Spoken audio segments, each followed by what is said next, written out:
कोई बात। अब नरसिंह जी ने ऐसी प्रार्थना की, ऐसी तपस्या की कि भगवान को सुननी पड़ी। भगवान आ गए। भगवान कहते भाई क्या चाहिए बताओ। नरसिंह जी कहते हैं कि तो नरसिंह जी कहते हैं कि मांगू कहाँ कछु नहीं चाहिए, प्रभु मोहे राधा कृष्ण मिलइए। कि मुझे और कुछ ही नहीं चाहिए, सिर्फ राधा कृष्ण ही चाहिए। शिव जी कहते हैं नरसिंह एक बार और सोच लो क्या चाहिए। नरसिंह जी कहते हैं मुझे सच में सिर्फ और सिर्फ राधा कृष्ण चाहिए। अब ये सुनकर तो शिव जी बड़े खुश हो गए। शिव जी कहते तुम्हारे जैसा भक्त नहीं देखा नरसिंह मैंने। सब धन दौलत मांगते, अगर और कोई होता तो तुमने तो भगवान को ही मांग लिया, बड़े चतुर हो। नरसिंह जी कहे सच में मुझे सिर्फ और सिर्फ भगवान से मिलना है। शंकर जी ने कहा ठीक है। शिव जी ने कहा ठीक है। शिव जी ने कहा अच्छा किस स्वरूप में मिलना चाहते हो? तो नरसिंह जी ने कहा मैं तो उन्हें रास करते हुए देखना चाहता हूँ। शिव जी ने कहा थोड़ा कठिन है, लेकिन तुम्हारे लिए जरूर कोशिश करूंगा। अब नरसिंह जी चिंता में बैठे भाई कि कठिन बोल दियो कहीं होगो। अब शिव जी जाते हैं कृष्ण जी से मिलने, सावरियो सेठ से मिलने। सावरियो सेठ से मिलते हैं, कहते हैं कि आपको एक भक्त है, बहुत बड़ा भक्त है, ऐसा वैसा भक्त ना है, बहुत बड़ा भक्त है। मैंने उससे पूछा क्या चाहिए, तो उसने तो कहा मुझे राधा कृष्ण ही चाहिए बस, और वो आपको रास करते हुए देखना चाहते है। तो सावरियो सेठ ने बड़ो ही प्यारो जवाब दियो कि मेरे भक्त को मुझसे मिलने के लिए इजाजत की जरूरत ना है। शिव जी ने कहा ठीक है। तो कृष्ण जी ने कहा ठीक है, कल रास होगी तो कल लेके आ जाना तुम्हारे भक्त को। अब शिव जी जाते हैं, बढ़िया नाचते कूदते जाते हैं। नरसिंह जी कहते हो भाई नाचनो बाद में, पहले बताओ काई बोलो। तो शिव जी कहते हैं अरे भाई चिंता मत कर, तेरे कृष्ण ने मान लिए, वो कल रास में तुझे मिल रहे हैं। नरसिंह जी ने कहा अब नाचो तुम भी मेरे साथ, और वो भी नाचने लगे। शिव जी कहते हैं लेकिन अब नरसिंह जी कह रहे अब कई हुई गयो, अब लेकिन क्यों बोलो, कई हो क्यों, जल्दी बताओ।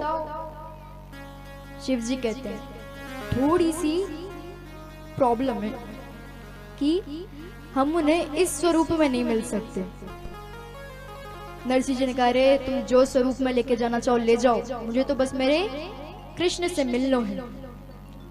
तो शिव जी ने कहा हमें गोपी को स्वरूप धारण करके जाना पड़ेगा, क्योंकि ये नियम है कि रास में कृष्ण के अलावा और कोई पुरुष नहीं हो। तो नरसिंह जी ने कहा कोई दिक्कत नहीं है, मैं तैयार हूं। अब सब तैयारी होती है, सुबह होती है, नरसिंह जी साथ में शंकर जी, और दोनों जाते हैं रास में। अब नरसिंह जी भगवान कृष्ण को देखते हैं, इतनो प्यारो फूलों को श्रृंगार, क्या बताऊं, इतने प्यारे कृष्ण जी लग रहे थे।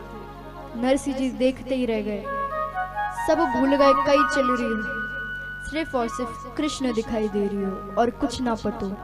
इतनी प्यारी प्यारी आंखें, इतनी प्यारी मुस्कान, नरसिंह जी तो सब भूल गए। अब रास आरंभ होती है। अच्छा अब कौन कौन चाहता है कि वो भी भगवान के साथ रास में नाचे? कौन कौन चाहता है? दोनों हाथ ऊपर करके बोलना। सब चाहते हैं, तो उसके लिए क्या करनी पड़ेगी? प्रार्थना करनी पड़ेगी, तालियां बजानी पड़ेंगी। तो सब तैयार हैं?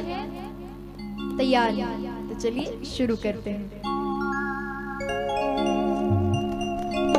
ये हुई कोई बात।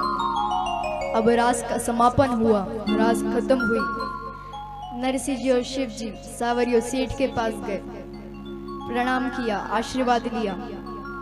सावरियो सेठ ने कहा ऐसे भक्त मेरे बहुत कम होते हैं जो बस मेरी भक्ति में लीन रह गए। मुझे बड़ी खुशी हुई आपसे मिलकर के, और आपके ऊपर सदैव मेरा आशीर्वाद बना रहेगा। नरसिंह जी ने आज्ञा मांगी जाने के लिए। नरसिंह जी और शिव जी अपने धाम को, अपने देश को वापस आते हैं। शिव जी भी नरसिंह जी को आशीर्वाद देते हैं और आशीर्वाद के रूप में एक राग केदारा देते हैं और कहते हैं, इस राग केदारा को तुम जब भी गाओगे, स्मरण करोगे मेरे नाम का, मैं जिस भी स्थिति में हूँगा सब कुछ छोड़ करके तुम्हारे पास दौड़ा दौड़ा आऊंगा। जैसी भी हालत हो तुम्हारे पास दौड़ा दौड़ा आऊंगा। और शिव जी ने नरसिंह जी को रहने के लिए एक घर भी दियो, जिसमें नरसिंह जी, उनकी पत्नी और उनके पुत्र रह सके। और नरसिंह जी उस घर में गए तो उस घर में शिव जी के आशीर्वाद से 12 पीढ़ियों तक चल सके इतनो अन्न और धन्य को प्रबंध था।